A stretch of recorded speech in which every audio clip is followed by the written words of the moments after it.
Much. Welcome sir.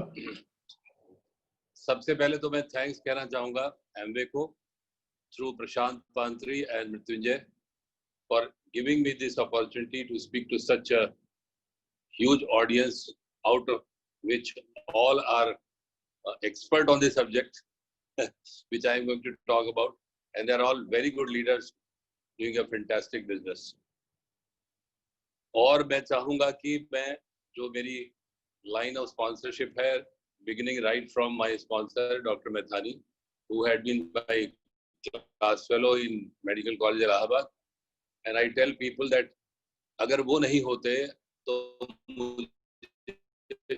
शायद कोई sponsor नहीं। किस तरह का मैं अकड़ू डॉक्टर हुआ करता था उस समय when I joined this business। फिर डॉक्टर मैथानी के ऊपर हमारे अपलाइंग डायमंड है mister Alok and missus Bhavna Upadhyay, उनके भी अपलाइंग डायमंड हैं mister RP Singh and missus Chandra Singh, mister SK Tiwari and missus Kalpana Tiwari from Dehradun, mister Jyoti Bakshi and missus Bakshi from Dehradun, and my top most upline in India Mr. Anil and Mrs. Bindu Naran. I am grateful to all of them. उनकी वजह से मैं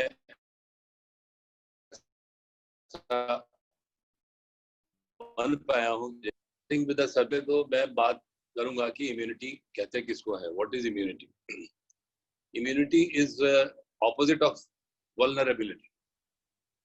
कोई व्यक्ति होता है वो ज्यादा प्रोन है for developing certain diseases, and there is a different individual जो केपेबल है इस बात का कि ही कैन अवॉइड इलनेसेस और he can avoid the effect of disease causing factors. और ये होता कैसे है? हमारी बॉडी के अंदर एक इम्यून मैकेनिज्म काम करता है जो कि बड़ा कॉम्प्लेक्स है। फिर भी I will try to explain कि वो कैसे काम करता है।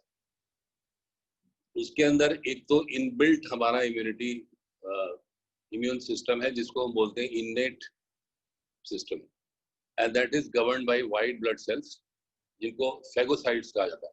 जब भी कोई हमारी बॉडी के ऊपर अटैक होता है, चाहे बैक्टीरिया का हो, वायरसेस का हो, तो ये जो व्हाइट ब्लड सेल्स हैं they are rushed to this site and they kill them and they eat them up, इसीलिए इनको फेगोसाइट्स कहते हैं। So this is already there, ready for action, और जब भी कुछ हुआ तो the army goes, tackles the enemy and finishes them off। तो आज का जो हमारा टॉपिक होगा दैट वो इसी के अराउंड काम घूमेगा कि हम लोग अपने इस इनबिल्ट इम्यून सिस्टम को कैसे स्ट्रॉन्ग बना सकते हैं। इसके साथ साथ एक एडेप्टेबल इम्यून सिस्टम होता है, एक्वायर्ड इम्यून सिस्टम होता है। जब कोई खास तरीके का ऑर्गेनिज्म, बैक्टीरिया, वायरसेस हमारे शरीर को अटैक करता है, जिसको हमारा ये जो इनेट इम्यूनिटी सिस्टम है नहीं टैकल कर पाता, तो उसको सिग्नल भेजा जाता है and that system becomes active, and that is governed by lymphocytes. और उसके अंदर दो सेल्स होती हैं, T cells and B cells. तो ये जो इम्यून सिस्टम होता है इसके अंदर एक कैपेबिलिटी है मेमोरी की, और जब भी कोई अटैक हुआ तो they form an antibody against that, चाहे वो बैक्टीरिया हो चाहे वायरसेस हो, सेल्स अंदर डेवलप हो जाती हैं जो उस समय तो उसको टैकल कर ही लेती हैं, पर उसके बाद भी उसके अंदर मेमोरी रहती है कि नेक्स्ट टाइम फिर कभी होगा तो दोज एंटीबॉडीज बिकम एक्टिव। सो जो हमारा मेडिकल साइंस है वो जिस तरह से इसको टैकल करता है उसमें यह है कि किसी भी इंडिविजुअल को ये तो एडेप्टेबल इम्यूनिटी डेवलप होती है आइदर बाय इन्फेक्शन हुआ और उसके अंदर डेवलप हो गया। अगर किसी का इम्यून सिस्टम इतना वीक है कि वो इस पर भी नहीं हो पाया तो देन वैक्सीन इज गिवन, और वैक्सीन क्या करता है कि एक लो ग्रेड इन्फेक्शन कॉज करता है बॉडी के अंदर, जिससे कि बहुत सारी चीजें, जिससे कि ये प्रोसेसेस फिर से रिवाइज होते हैं और एंटीबॉडीज बनती है। तो it has a memory, next time फिर जब उस तरह का ऑर्गेनिज्म अटैक करेगा तो फिर से ये काम करेगा। बट इसके अंदर एक चैलेंज है कि ये जो इम्यूनिटी है this is being challenged all the time, because नए स्ट्रेन डेवलप होते हैं उस बैक्टीरिया के, वायरसेस के। जैसे अभी आप देखिए तो दुनिया भर के scientist are trying to find a vaccine against corona virus. Why? Because it is not there. So every time a new attack is there, then ढूंढना पड़ता है। तो इस अडेप्टेबल इम्यूनिटी को हम नहीं बढ़ा सकते। ये या तो बॉडी बढ़ाएगी या फिर उसका वैक्सीन होगा। बट जो इनेट इम्यूनिटी सिस्टम है, फैगोसाइट्स का सिस्टम है, इसको हम बढ़ा सकते हैं। और इसको बढ़ाने से क्या होगा कि बॉडी हमारी केपेबल होगी किसी भी तरह के इन्फेक्शंस को हैंडल करने में, because at the first front this will kill the organism and the body will be safe. तो इन दोनों सिस्टम को हम कंपेयर कर सकते हैं, जैसे हमारे कंट्री में या किसी भी देश में एक पुलिस की फोर्स होती है और एक मिलिट्री होती है। पुलिस जब नहीं काम कर पाती देन मिलिट्री को। सो आज की जो मेरा टॉक है और उसका जो पर्पस है वो ये है कि हम अपनी बॉडी का जो पुलिस है उसको इतना स्ट्रांग बनाएं कि मिलिट्री की बहुत कम जरूरत पड़े, कभी कभी जरूरत पड़े। This alone should be able to tackle everything. अब इस इम्यून सिस्टम में there is one more challenge. इसको स्ट्रांग भी रखना है, पर कभी कभी क्या होता है, कभी कभी क्या, अगर आज हम देखें तो हमारी इम्यूनिटी के सामने दोनों तरह की डिजीज खड़ी हैं। कम्युनिकेबल डिजीजेस भी हैं वहां पर और साथ में लाइफस्टाइल डिजीजेस भी हैं।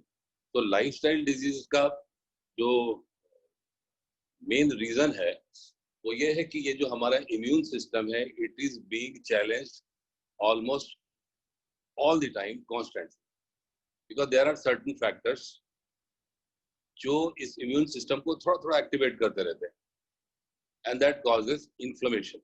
और इन्फ्लेमेशन से रिलेटेड ही है जो आजकल बीमारियां हैं जिनसे ह्यूमन बीइंग सफर कर रहे हैं, जिनको हम लाइफस्टाइल डिजीजेस कहते हैं, ऑक्सीडेटिव स्ट्रेस रिलेटेड डिजीज भी कहते हैं, जिनको हम डिजेनरेटिव डिजीज भी कहते हैं। तो व्हाई दिस हैपेंस? ये इसलिए होता है कि our body is being stimulated all the time, it is being challenged all the time, so that the immune system has to work all the time. So this is also an unwanted situation. ऐसा नहीं होना चाहिए कि आपके देश की police जो है हर समय एक्टिव रहे, और जब हर समय एक्टिव रहेगी तो वो जो पार्ट ऑफ द कंट्री है, पार्ट ऑफ द नेशन है, it will remain disturbed all the time. तो हम आज जब हम इम्यूनिटी की बात करते हैं तो इम्यूनिटी स्ट्रांग होना चाहिए, साथ ही साथ वो ऐसा होना चाहिए कि नॉर्मल टाइम में क्वाइट रहे। It is not required to work when there is no threat. तो आज जो हम जिस इम्यूनिटी की बात हम करते हैं, जब हम उसे डेवलप करेंगे तो हम दोनों तरह की डिजीजेस से अपने बॉडी को सेफ रख सकते हैं, both communicable diseases and non communicable disease. Non communicable disease means those which are related to oxidative stress, which are related to degeneration. तो आगे बढ़ते हैं, और how can we do that? इसको कर कैसे सकते हैं? इसके लिए एक वर्ड है जिसको कहते हैं ऑप्टिमल हेल्थ। अगर हमारी बॉडी या हमारी health is all the time in optimal condition, तो हमारा immune system, innate immune system इतना स्ट्रांग रहेगा कि जो डिजीज कॉजिंग फैक्टर्स है they will not affect our body. And how to do that? And what is optimal health? Optimal health वो होती है जहां पर आपकी बॉडी के सभी ऑर्गन, सभी system, they are working at their best. उससे क्या होता है? उससे ये होता है कि आप डिजीज फ्री रहते हैं, हेल्दी रहते हैं, and you lead a long life, healthy life. You are able to perform all your functions at your best, and also you look good. Good looking is not in the terms of being handsome or being beautiful. We have been taught in medicine, हमको medicine में पढ़ाया गया कि जब patient कभी आपके अंदर आता है एग्जामिनेशन के लिए तो सबसे पहले उसका फेस देखो। If you look at his face, तो आपको पता चल जाएगा कि whether his face looks good or it looks a little down or it looks ill. So that is the first thing to examine. So if your body is having optimal health, you will look good health-wise. Anybody can see you and say that you are healthy by just looking at your face. And how to get this optimal health?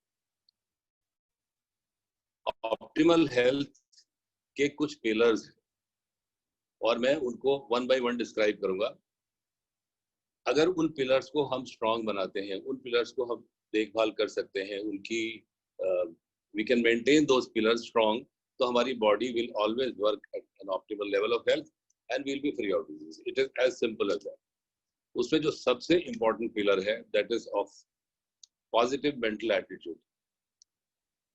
To have a strong immunity, to have a strong body so that it is not affected by disease causing factors, you have to have a positive mental attitude. And what does that mean? आप हमेशा हर स्थिति में positive सोचें, काम रहें, peaceful रहें और happy रहें. अगर आप ये कर सकते हैं तो बहुत सारा काम आपके शरीर का हो जाएगा. Because when you are at peace, when you are at happy, body के अंदर कुछ हैप्पी हार्मोन्स रिलीज होते हैं और वो जो हैप्पी हार्मोन्स का सीधा इफेक्ट बोन मैरो के ऊपर होता है. बोन मैरो इज स्टिमुलेटेड और जो इम्यूनिटी से रिलेटेड सेल्स हैं, specially those white blood cells, they are formed in good numbers and they are formed in good shape. So when you are happy, your immune system, your police is strong. So we must at all cost try to maintain calm and be happy. Very difficult at this situation. जैसा अभी समय चल रहा है, बहुत से लोगों के लिए बहुत मुश्किल हो रहा है. अगर आप देखते हो तो कभी ना कभी खबर आती है कि कोई सुसाइड कर रहा है, कोई कुछ कर रहा है, कोई कुछ कर रहा है. People are disturbed because they are bound down to their homes. इसमें if you have a goal, अगर आपके पास एक गोल है and you are busy working for that goal, so that's a blessing for you.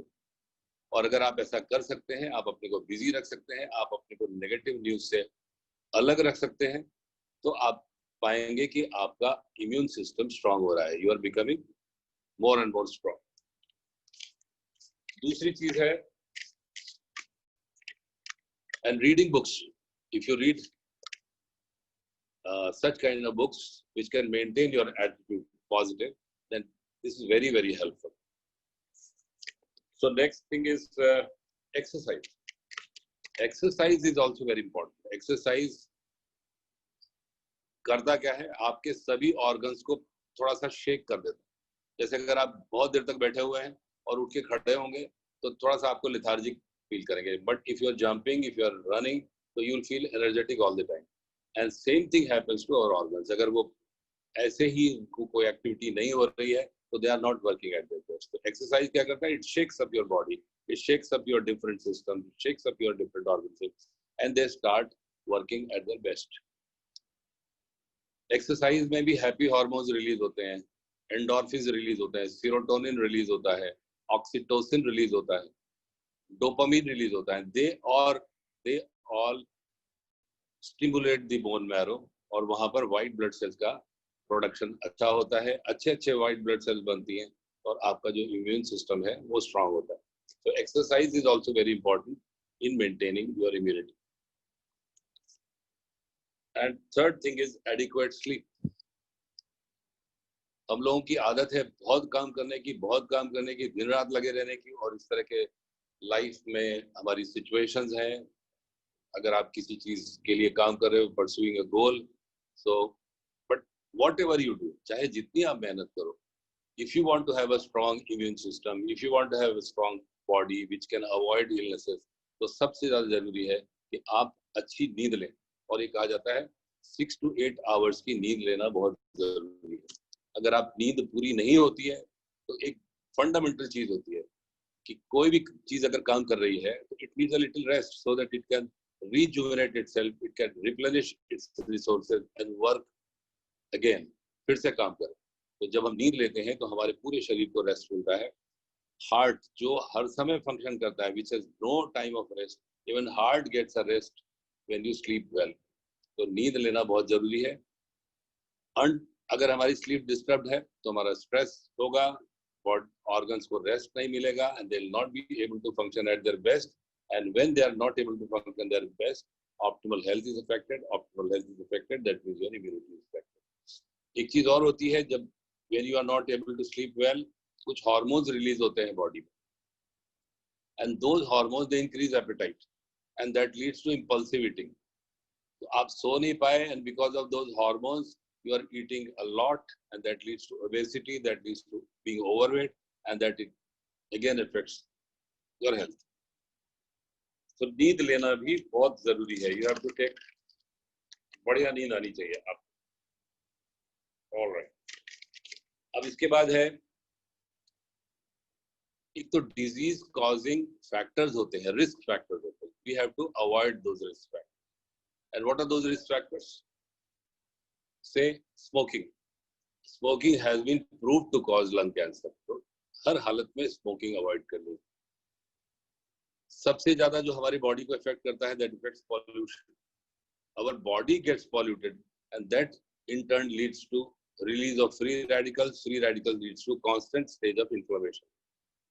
हमारी बॉडी हमेशा inflammation के state में रहती है और जब इन्फ्लेमेशन के स्टेट में रहेगी तो इम्यून सिस्टम चैलेंज्ड होगा। तो हमको ये जो रिस्क फैक्टर्स है इनको अवॉइड करना है। स्मोकिंग तो बिल्कुल भी it's not good for health.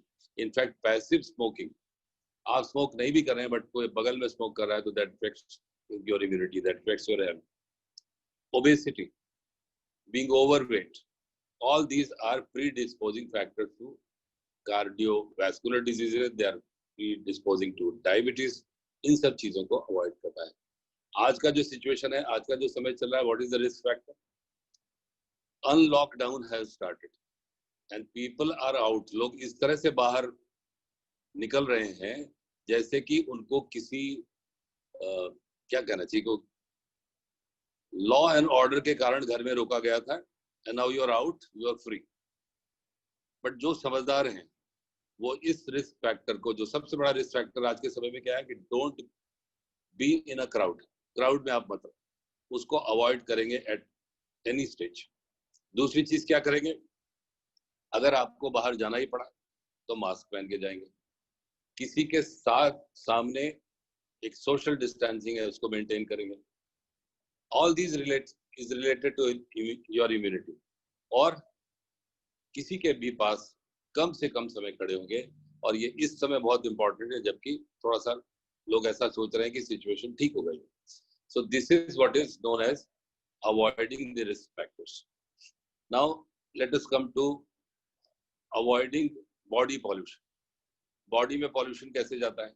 It goes through food, it goes through air, it goes through our digestive tract, it goes through our respiratory tract. हम उन चीजों को ना खाएं जो हमारे इम्यूनिटी को प्रभावित करती है। जंक फूड को हम ना खाएं। हम अपने खाने में ध्यान रखें, अच्छा खाना खाएं, नेचुरल खाना खाएं। अभी इसके ऊपर बाद में आएंगे, थोड़े से 2-3 पॉइंट्स के बाद इसको थोड़ा और डिटेल में लेंगे हम लोग। और एयर पॉल्यूशन को कैसे अवॉइड करें? एयर पॉल्यूशन को अवॉइड करना है तो आप, अभी तो बहुत बढ़िया हो गया एटमॉस्फेयर, बाहर तरफ पॉल्यूशन कम हो गया है, बट ये बढ़ेगा when people are out, it will go up. तो आपको क्या करना होगा?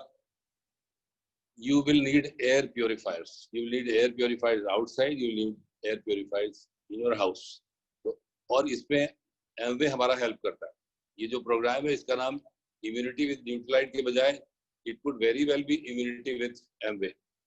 और ये एयर प्योरीफायर्स को जब हम यूज करते हैं, अपनी कार में लगाते हैं, अपने घर में लगाते हैं, तो most of the times when we are in the house और when we are out driving the car, we are avoiding air pollution entering our body and thereby we are strengthening our immune system. In risk factors को avoid करते जाएंगे तो immunity हमारी बढ़ेगी। उसके बाद आता है एक चीज और है, और उसको हम कहते हैं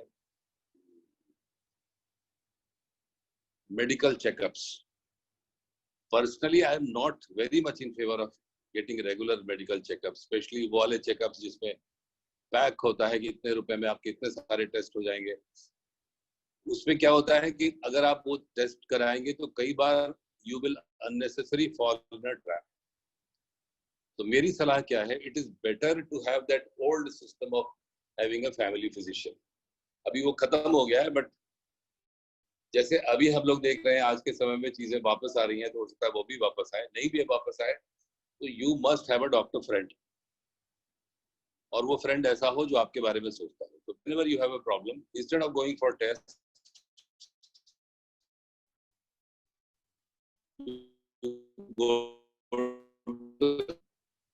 go test वो उसके लिए indiscriminate to lot of confusion, so we should avoid that at all cost. फिर अब आते हैं कि जो हमारा I mean न्यूट्रिएंट्स, देखिए खाना जो है, खाने पर डिपेंड करता है कि आपकी बॉडी कैसी होगी, आपकी बॉडी की हेल्थ कैसी होगी। It will depend on your food. Immune system आपका कितना स्ट्रांग होगा, it will depend on your food. And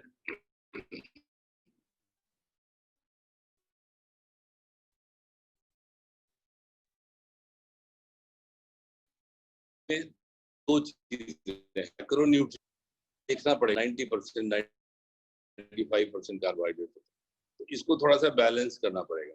and what is best, वैसे तो इसके बारे में बहुत सारी स्टडीज हैं, बहुत तरह की डाइट्स मिलेंगी, पर मैं बात वो कर रहा हूँ जो सूट करती है for majority of people. Special conditions की बात नहीं कर रहा, the protein, fat and carbohydrate content of their food, और वो होना चाहिए 40, 25 to 30, 25 to 30, 40 to 50% हमारी डाइट में कार्बोहाइड्रेट होना चाहिए, 40 to 50% of the calorie intake that we require, and that will depend on our height, our weight and the kind of occupation we have. अगर हम बहुत ज़्यादा काम करते हैं तो थोड़ी कैलोरी ज़्यादा चाहिए, अगर हमारा सेडेंटरी वर्क हैबिट है तो कैलोरी कम चाहिए।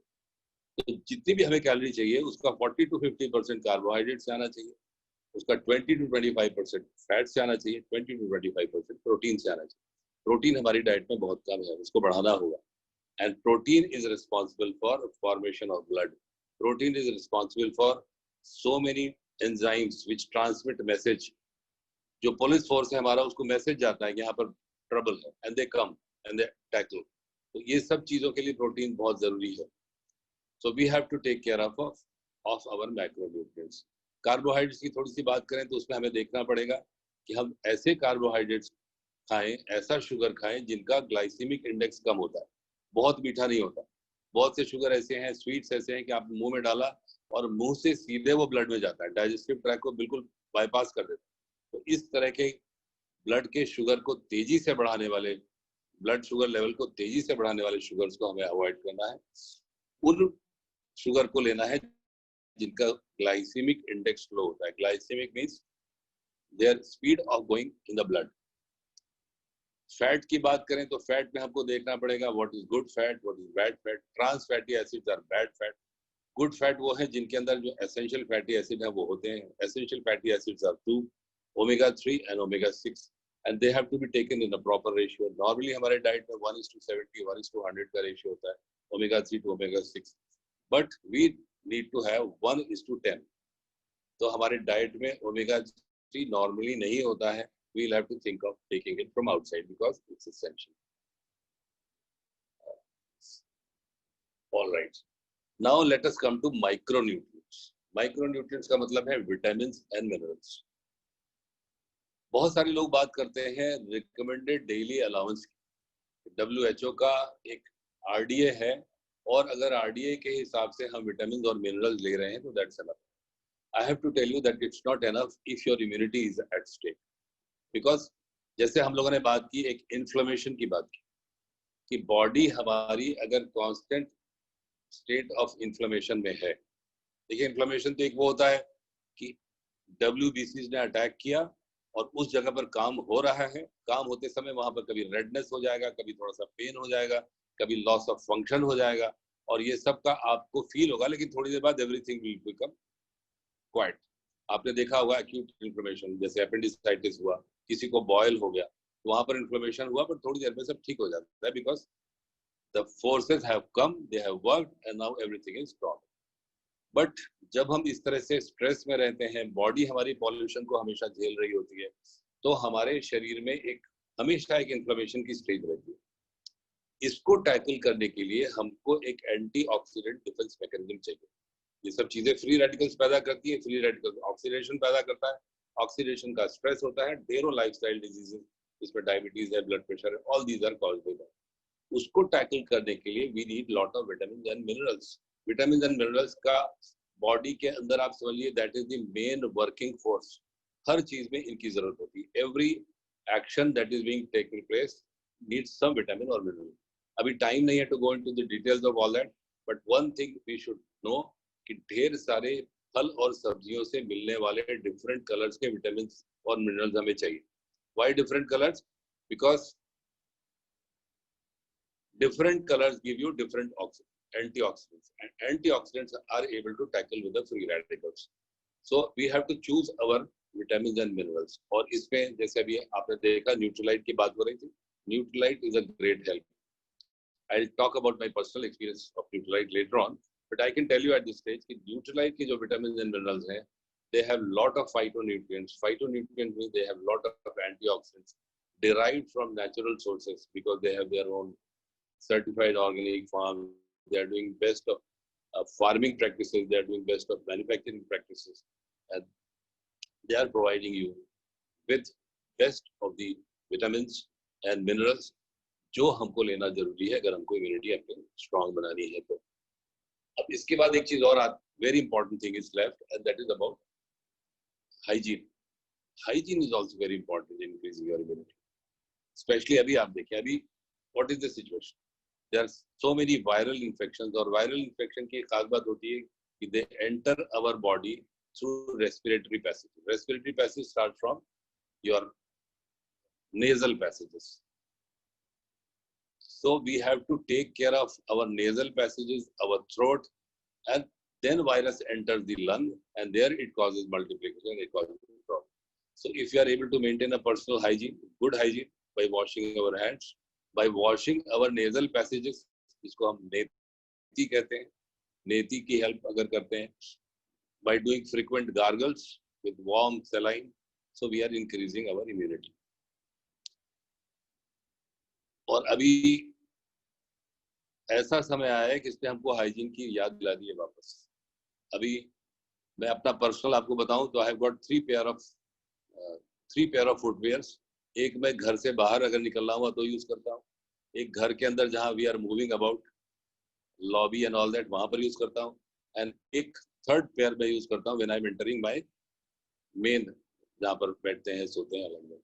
So these things are reminded nowadays कि we have to be so hygienic. मुझे याद है कि कई बार बाहर से आके without being a doctor, I have no, I'm like an admit it in front of all of you. बगैर हाथ धोए मैं कभी-कभी कुछ भी किचन से निकाल के खाने लगता हूँ. तो अभी सब कुछ चेंज हो गया. अभी आप we are washing our hands and these are all very, I mean, important in maintaining our hygiene. So I think these are all the pillars about. I've talked about almost everything. Yes. All right. So अब थोड़ी my encounter with Nutrilite and my experiences with Nutrilite. जैसे मैंने बताया मुझको मेरे friend doctor Maithani ने sponsor किया था, उसके बाद से मैंने न्यूट्रलाइट यूज करना शुरू किया. पहले very honestly like any other doctor I had very weird idea about this dietary supplements की इनकी जरूरत नहीं है, क्या जरूरत है, अगर आप खाना खाते हो तो बहुत अच्छा है. और इसका रीजन ये था कि we had an access only to those dietary supplement जो केमिकल्स हैं, जो सिंथेटिक हैं, जिनको फार्मा कंपनीज बनाती हैं, और उनका कोई खास डिफरेंस आपको दिखता नहीं है अपने शरीर के ऊपर. तो before I join this business मुझे याद है कि मेरी क्लिनिक में one boy came and he gave me one small pack of powder. He said this protein powder, और इसको आप रखिएगा और इसको बताइएगा कैसा है. तो मैंने उसको रख लिया थिंकिंग कि इसमें क्या है, जैसे पाउडर तमाम अवेलेबल है वैसा ये भी होगा. And he went. उसको जो पैसे से चाहिए होगा, मुझे याद नहीं मैंने पैसे दिए कि नहीं दिए, I don't remember, but it was there.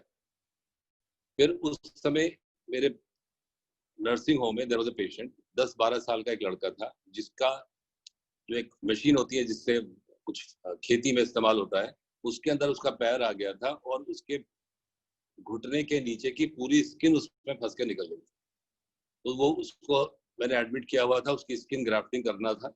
3 बार मैं उसकी स्किन ग्राफ्टिंग कर चुका था. स्किन ग्राफ्टिंग भी दूसरे शरीर के दूसरे हिस्से से स्किन निकाल के उसके ऊपर लगाना. 4थी बार उसकी थोड़ा सा और एरिया बचा था, उसकी स्किन ग्राफ्टिंग करनी थी, बट हिज फादर रिफ्यूज्ड. उसने कहा सर अब हम नहीं कर सकते, अब बस आप छोड़ दीजिए, भगवान के ऊपर देखा जाएगा, हील करेगा नहीं करेगा. तो जब वो जाने लगा तो I remembered about that powder and I gave him that powder. अच्छा ले जाओ इसको खिलाना. और स्किन ग्राफ्टिंग में होता है कि थोड़ी थोड़ी स्किन के पीसेस बचे रहते हैं, उसको हम लोग रख लेते हैं, हो सकता है फिर कभी जरूरत. तो उसका उनके ऊपर I applied those pieces, small pieces, left over pieces, and gave him that protein powder. और वो लेके इन 1 week and I saw कि वो जो पूरा एरिया था 90% of that had healed, पूरा हीलिंग हो चुकी थी. फिर मैंने उस पाउडर को उससे मांगा कि वो दिखाओ मुझे. और वो पाउडर मैंने पहली बार उसको देखा, first time I saw that powder, उसके कंटेंट्स देखे और पहली बार मैंने देखा कि कोई पाउडर ऐसा है जिसके अंदर 80% प्रोटीन है। उसके पहले कभी I had never bothered to see the content of any powder, it's protein, that means protein. That day I realise कि जो most of the protein powder available है उसमें ढेर सारा कार्बोहाइड्रेट, फिर प्रोटीन की क्वालिटी कैसी है, पीडी कहाँ से, everything that I came to know about it, and that was my first encounter with Nutrilite, जिसने मुझे इम्प्रेस किया, जिसने मुझे, अगर मैं कहूँ कि मेरी आंखें खोल दी कि ऐसा भी सप्लीमेंट हो सकता है, दैट वाज समथिंग। फिर then I remember having used Nutrilite daily. मेरा रूटीन ऐसा था कि 6 बजे सुबह में उठ जाता था and I used to work continuously 4 बजे शाम तक, और वो 4 बजे शाम तक काम करते करते उसके बाद 4 बजे के बाद ही मेरा लंच होता था, और उसके बाद जब सोते थे तो फिर सो जाते थे, 6 साढ़े 6 बजे उठते थे, देन आई फिर एनर्जी होती थी शाम के लिए काम करने के लिए।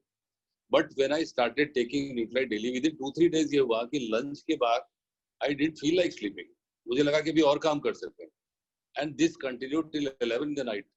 तो सुबह 6 बजे से 11-12 बजे रात तक I felt as energetic as I was. Then I realise कि अगर अच्छा वाला विटामिन हो तो आपके लिए क्या कर सकता है। इस तरह से बहुत से इंस्टांसेस हैं। मेरी सिस्टर है, शी लिव्स इन वडोदरा, उसको एक बार ब्लीडिंग ज्यादा हो गई, वेजाइनल ब्लीडिंग बहुत ज्यादा हो गई, and she had haemoglobin up to the level of 4 gram haemoglobin हो गया। बाय द टाइम हमने न्यूट्रीलाइट बहुत सारा यूज कर लिया था, खुद अपने फैमिली में, अपने फ्रेंड में, पेशेंट्स के ऊपर यूज कर लिया था। So I had so much of confidence that being in Allahabad, I she was in Vadodara, मैंने उससे कहा कि देखो ब्लड चढ़ाने की जरूरत नहीं है। उनका वहां पर जो डॉक्टर था, ही वाज इंसिस्टिंग कि ब्लड चढ़ाओ। आई सेड ब्लड मत चढ़ाओ, ये हम तुम्हें भेज रहे हैं, इसको तुम लेना शुरू करो। I sent her protein powder, natural B, cherry iron and natural C, ये सब का सब हमने दिया। एंड थर्ड डे, उसको शुरू करने के थर्ड डे शी सेड कि अब मैं उठकर बिस्तर पर बैठ सकती हूँ, अपने आप में चल सकती हूँ। And with in 1 week her hemoglobin rose from 4 to 7 grams per cent. As a doctor, this was unbelievable for me. मैं कभी सोच भी नहीं सकता था कि आप आयरन दो, प्रोटीन दो और किसी का हीमोग्लोबिन इतनी तेजी से राइज करेगा। उसके बाद then she, I called her, Allahabad उनको बुलाया, शी वाज ऑपरेटेड, और ऑपरेशन में भी she did not require blood, construct भी किया गया and blood was not needed. So बहुत सारी चीजें हैं हमारी प्रैक्टिस में, पेशेंट्स होते हैं। मैं बहुत से लोगों को कहता हूँ कि हमारे 75% पेशेंट्स को कोई प्रॉब्लम नहीं होती। अगर आप उसको कहीं फिट करना चाहो तो वो किसी बीमारी में फिट नहीं होती। Actually they are problem with their body, they are problem with an optimal health of their body, and they are having one or the other complaint, उसके लिए डॉक्टर के पास जाते हैं। तो डॉक्टर लोग कुछ मेडिसिन लिखते हैं, I also used to write medicine, उसका असर क्या होता था, साइड इफेक्ट्स होता था, and they go to some other doctor, so they keep on moving like that. I started giving them Nutrilite daily, iron, natural B and calcium, चारों एक साथ नहीं, कभी किसी को कुछ दिया, कभी किसी को कुछ दिया, and all of them started feeling good. All of them, उनके जितने भी कंप्लेंट्स थे वो डिसअपियर होने लगे। और बहुत से पेशेंट्स ऐसे होते थे जो आके बाद में मांगते थे कि डॉक्टर साहब आप मुझे वही वाली दवा दीजिए। सो एक्सपीरियंसेस बहुत हैं। एक प्रोडक्ट था सॉ पॉमेटो, उसके बारे में तो बात करने के लिए मैंने सोचा था।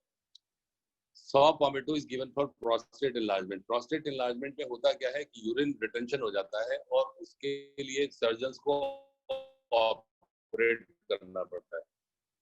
मेरे एटलीस्ट आई हैव 2 पेशेंट जिनको मैंने सॉ पॉमेटो दी।